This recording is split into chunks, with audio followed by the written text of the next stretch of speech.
Hi, இன்றைக்கி நான் என்ன ரெசிபியோடு வந்திருக்கேன் அப்படின்னா, அடிக்கிற வெயிலுக்கு ஒரு கூல் ரெசிபி தாங்க.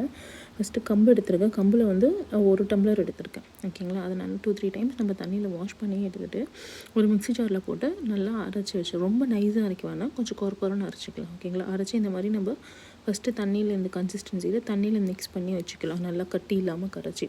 அதுக்கப்புறமா நம்ம தண்ணியில் வந்து சுடு தண்ணி வைக்கணும். சுடு தண்ணி வந்து இந்த மாதிரி ஒரு பபிள்ஸாக வர ஸ்டேஜ் வரைக்கும் நல்லா சூடு ஏறிட்டு, அதுக்கப்புறமா நம்ம அரைச்சி வச்சுருக்கோம்ல, அதை வந்து நம்ம ஊற்றி நல்லா மிக்ஸ் பண்ணிகிட்டே இருக்கணும். பிகாஸ் நம்ம மிக்ஸ் பண்ணாமல் விட்டுட்டோம் அப்படின்னா நமக்கு கூழ் வந்து கட்டி ஆகிடும்.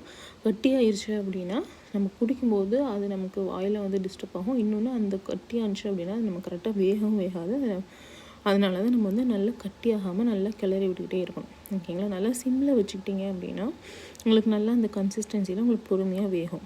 ஓகேங்களா, ஒரு பக்கம் சிம்மில் வச்சுட்டு நல்லா கிளறி விட்டுட்டு, இன்னொரு பக்கம் வந்து நான் மோர் தான் ரெடி பண்ணுறேன். ஓகேங்களா, ஃபஸ்ட்டு தயிரில் இருக்கிற நான் எப்பயுமே வந்து வெண்ணெய் வந்து நான் எடுத்துருவேன். ஓகேங்களா, நல்லா ஃபுல்லாக வெறும் மோரை மட்டும் ரெடி பண்ணி வச்சுப்பேன். பிகாஸ் இது கூட நம்ம மோர் கலந்து குடித்தோம் அப்படின்னா அவ்வளோ டேஸ்ட்டாக இருக்கும். இங்கே வந்து மோர் கூடயே வந்து நீங்கள் சிலர் வந்து சின்ன வெங்காயம், அதுக்கப்புறம் மேங்கோ இதெல்லாமே வந்து நம்ம ஆட் பண்ணிப்பாங்க. ஓகேவா, இதெல்லாம் ஆட் பண்ணி அதுக்கப்புறமா நல்லா கூழ் வந்து ஆறின உடனே தான் நீங்கள் வந்து இந்த மோரை மிக்ஸ் பண்ணணும். அப்படியே மிக்ஸ் பண்ணிட்டீங்க அப்படின்னா மோர் வந்து ஒரு மாதிரி திரியாக ஆன மாதிரி ஆகிடும். ஓகேங்களா, இந்த மாதிரி நீங்கள் ஒரு டைம் ட்ரை பண்ணி பாருங்களேன், உங்களுக்கு அவ்வளோ டேஸ்ட்டாகவும் இருக்கும். மெயினாக இதை வந்து நீங்கள் மார்னிங் பிரேக்ஃபாஸ்ட்டாக கூட எடுத்துக்கலாம், ரொம்ப ஹெல்தி தான். ஓகேங்களா.